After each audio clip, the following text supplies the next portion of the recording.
and welcome to another booktube video from me, Lauren, from Lauren and the Books. How are you all? It's sunny. Look at my little window there. So sunny, so nice. David and I had a lovely day, haven't we, David? We've just been and done a bit of shopping and I got my phone upgraded, etc, etc. And now I'm going to show you the books that I have so far accumulated in the month of May. We're not even that far into May and I've already accumulated quite a lot. I'm going to move them. I've got a bit of a stiff neck. I think I'm going to move them to my lap because I think I slept funny last night and actually the night before. I think maybe it was the night before. And all down, like, I'm just sort of like very stiff. So when I move and things like that, just not in my tip-top position. But the sun has been helpful, very helpful and very nice on my neck. Anyway, stop going on about the neck. Then it's not called Lauren and the Necks, it's called Lauren and the Books. So here I am showing you the books that I've got so far in the month of May. The first book is a book that you have seen many, many times. Look at it peeking up from there. Many, many times on this channel, and it is Big Bones by Laura Dockrill. I went to the Lush Book Club at the end of April, and I got a signed edition because I previously had a proof. I really like the proof. Can I reach it? This is the proof, so as you can see, it's got the actual front cover on the proof, and all these drawings that are on the proof, Laura did herself, which is amazing. I'll try and put this back. Oh, how fun was that? And now I've got a signed edition. And she was like, kind of like, dear Lauren, thanks for that lovely review. Love, Laura, which was lovely. It was amazing. I had such a good time. It was really, really nice to meet Laura, and just lovely. And so obviously I've read this and I adored it. I'm going to reread it probably every year for the rest of my life, just because it's just nice to remind yourself how wonderful you are. But also, Laura's publicist, the lovely Tina, was also at Lush Book Club, and we got chatting, and I saw that Laura had a copy of this book, which is called Bookshop Girl by Chloe Coles. There's a little story behind this, because on the Booktube meetup a few weeks ago, Mercedes and I were in foil. Well, we were all in foils, but Mercedes and I were both buying a copy of Mary Ann by Daphne du Maurier, in fact, downstairs in foils, and an amazingly beehived, beautiful woman served us, and I remember her well because of her amazing beehive. And then on the way home I posted a picture of Mary Ann, the Daphne du Maurier book that I bought, and somebody commented underneath and said, oh, I thought that was you, I've just served you in foils, and it was Chloe. And then I started following Chloe on Instagram, and she's an author, and she's got this book out called Bookshop Girl. So when I saw that Laura had a copy of this, I said to Tina, God, this is such a long story about how I ended up getting this book. I said to Tina, oh, I met Chloe at the weekend, but I didn't realise that was who it was, blah, blah, blah, blah, blah. And she said, oh, let me send you a copy of her book. So she sent me this book, which is YA. It's published by Hotkey Books. As I've mentioned before, I really like this little key that Hotkey Books do, and they give you 4 things that are in this book. So in it says books, protests, laughs, and a fitty. And I really, really like books about books, so I feel like this will be quite fun. And this follows 16-year-old Paige Turner, who's a part-time bookseller and a full-time glitter glue enthusiast, so she sounds like someone I'm going to be into. And here is a picture of Chloe and that amazing beehive I was telling you all about. So yeah, fun, looking forward to reading that. The next book I've got is a book that is on the Women's Prize shortlist, and this is Homefire by Camilla Shamsi. I previously got this out from the library, but Simon had a spare copy and was kind enough to give this to me when we went to the Women's Prize shortlist party, in fact. I'm very much looking forward to reading this. I haven't even read it yet, but I've got high hopes that this may well be the winner. And this is about a group of siblings, Isma, Anika and Pavey. Pavey gets divided from his sisters and gets sort of his head turned almost by the other side of the world as he sets out to fulfill the dark legacy of the jihadist father he never knew he knew. He never knew. And I haven't heard a bad thing about this yet. So many people keep saying to me, Lauren from Reads and Daydream, she was like, you must read this, you must. So yeah, this is going to probably be, once I'm sort of doing a bit of a finish up with books that I've got, but this is probably where I'm going to go to first, because I'm very much looking forward to reading that very much. It was also long listed for the Man Booker in 2017 as well. And then the next book I've got is a proof copy of The Surface Breaks by Louise O'Neill. You may well have seen this on my TBR for the month. This is a feminist retelling of The Little Mermaid, written by Louise O'Neill. I've already read a book by Louise O'Neill this year called Almost Love, which I absolutely loved. I gave it 4 stars at the time, but I've gone back and re-given it a 5-star. I loved it so much I put it down a star. I've gone back and given it 5 stars because I just could not stop thinking about it. It was just fantastic and amazing. And I'm really, really, I mean, I love The Little Mermaid anyway, and a feminist reimagining of it, yes please. So this is a proof copy, and I'm looking forward to reading this. And also, from the kind publisher that sent me this, they also asked me if I would be interested in another book, and that is A Sky Painted Gold, out in July 2018. Step into the glitz and glamour of 1920s Cornwall with the stunningly romantic A Sky Painted Gold. Wow, so I mean, I'm all about 1920s Cornwall. And the first, I mean, as we know nothing more about it than this, the first line is prologue, March 1929. It started with an apple. Trouble often does, I suppose, and this particular apple was a real troublemaker, a Pendragon, red-fleshed and sweet, that I stole from someone else's orchard.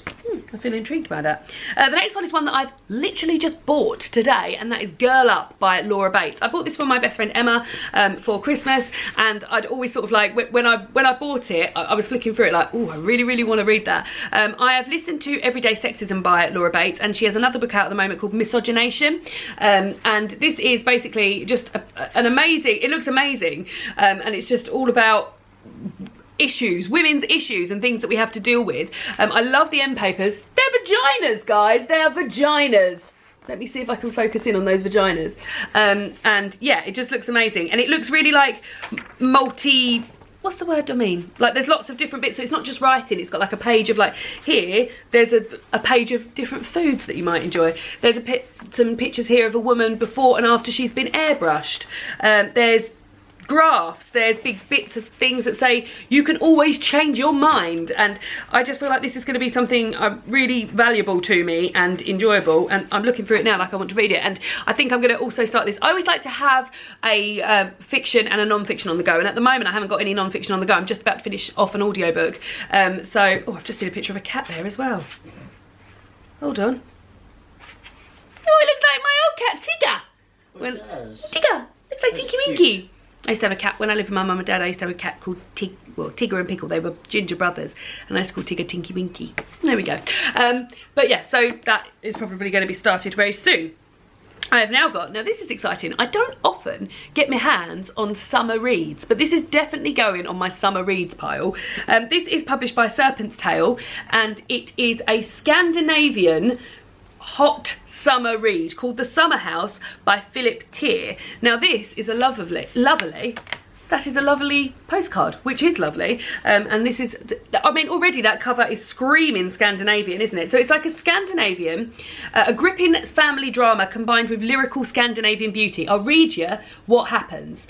The light greenery of early summer is trembling around Eric and Julia as they put their children in the car and start the drive towards the old house on the west coast of Finland, where they will spend the summer. From the outside, they're a happy young family looking forward to a long holiday together. But look under the surface and all is not as it seems. Eric has lost his job but hasn't yet told the family. A moose is found in the wood, mysteriously trapped in a tree, and the arrival of Julia's childhood friend Marika, along with her charismatic husband Chris, the leader of a group of environmental activists, deepens the hairline's cracks that had so far remained invisible. So yeah, so I'm excited to read a summary book in the summer. It doesn't happen very often to me, and I think I'm going to be unrelated to this book, as I haven't read it. I think I'm going to be making a video about summer reads and what would be good books to take on holiday and stuff. So and I'm not going on a summer holiday this year, but I'm going to be definitely reading this over the summer. Oh, this one I'm very, very excited about, guys. Very, very excited. This is a proof, and already, I mean, this is a proof. Look how gorgeous this proof is. Imagine how the actual book is going to look.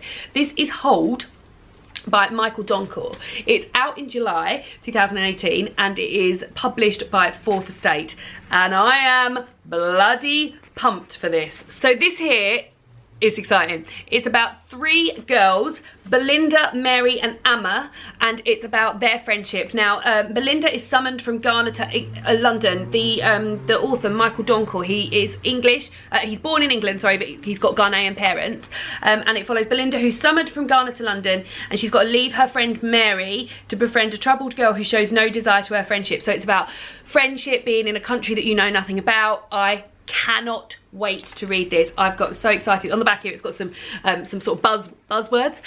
Friendship, family, shame and forgiveness. What should we cling to and when is it time to let go? Can't wait, cannot wait. That's definitely going to be read next month. Very, very excited. And then the last book I've got, this is one that Pam Macmillan contacted me about maybe a month or so ago, and it's only just got to me. It is A Beginner's Guide to Being Mental, an A to Z from Anxiety to Zero Fucks Given by Natasha Devon, and this has got illustrations in here as well. This is a sort of A to Z on mental health, as some of you may well know. I haven't suffered for a while, but I have suffered in the past from anxiety, and I'm always very, very interested to find out other things to do with mental health, and I'm quite looking forward to reading other bits and other people's experiences with mental health and things like that. So I've just checked here, and M is for media, so I feel like I'll be very, very interested to find out how the illustrations are quite fun as well, to find out what other A to Z's they've got here. Oh, let's have a look. Y. Let's have a look. Y is for young people. So yeah, there's a bit of everything to do with mental health. So I'm very much looking forward to that. I've actually got one more. I've actually got one more to show you. This is the Happy Pear Recipes for Happiness, which was kindly sent to me by the publisher. The Happy Pear are boys that I am always raving about. I love their channel. They have a vegan and vegetarian food tube channel here on YouTube, and I will link it down below.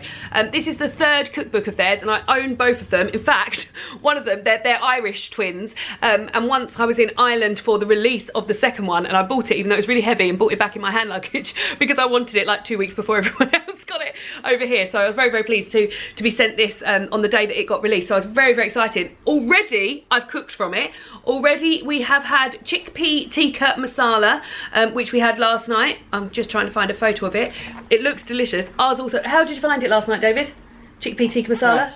Very, very enjoyed it. And then we're having on Monday night stuffed sweet potato skins. So already this book has only been in my possession for a couple of days, and I'm already cooking 2 things out of it. It's really accessible. There's whole different chapters of vegan food, of things like to do with, oh, I can't believe it's not meat, which doesn't bother me, like meat thing doesn't bother me at all, but for people who are sort of going to veganism or vegetarianism, that's one of the things they may miss. One pot things, quick dinners, breakfast, sweet things. It's just got everything. I feel like this is their best book so far. I've only cooked one thing from it, but I am really, really into it, and I just feel like everything in here you can get in supermarkets or easily accessible. So yeah, really, really impressed with this so far. Looking forward to cooking much more from it. May well do another what I ate in a weekend. I've only ever done one once. Did one in Veganuary, but may well do another one. And yeah, very, very excited about this. So really, really, if you're looking for a vegetarian or vegan cookbook, I would definitely recommend the Happy Pear, and this one in particular. So those are the books that I've received so far, that I've bought or received so far in the month. Oh, my neck. Ugh. In the month of May. Have any of you guys got any interest in any of these, and what books have you recently got your hands on? Who's read Big Bones? Please tell me you've all read Big Bones by now. I've been going on about it for such a long time. The ones that I'm going to go to first, I think, in here are Hold, Homefire and Girl Up. I'm also planning on reading The Surface Breaks at some point this month as well. So very, very excited about all of those. Hope you are having a lovely bank holiday. Oh no, bank holiday weekend's over now. I'm having a lovely bank holiday weekend. Hope you all had a lovely bank holiday weekend, and I will see you all again soon for another BookTube video.